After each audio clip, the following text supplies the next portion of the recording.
L'Assemblée a fait le choix de ne pas succomber à la panique et l'émotion. Nous sommes le 9 juillet 1789. Sur sa tâche essentielle, écrire la Constitution de la France. Mesdames, Messieurs, je proclame l'Assemblée nationale instaurée dans ses pleins droits. Une scène qui fait revivre les origines mêmes de notre République actuelle.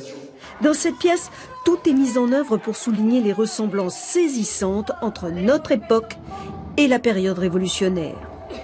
Pas de redingote, mais des costumes cravates et des tailleurs. Quant aux batailles politiques, elles n'ont pas pris une ride. Ce peuple, vous l'avez séduit, vous l'avez mystifié, et aujourd'hui vous l'avez armé. Une pièce où le peuple dénonce les inégalités, où les financiers veulent avoir le dernier mot. C'est plus une lutte politique avec les mots, ça va devenir une lutte en chair, avec les armes. Une pièce, enfin, où les humanistes des droits de l'homme s'opposent aux extrémistes du futur régime de la terreur.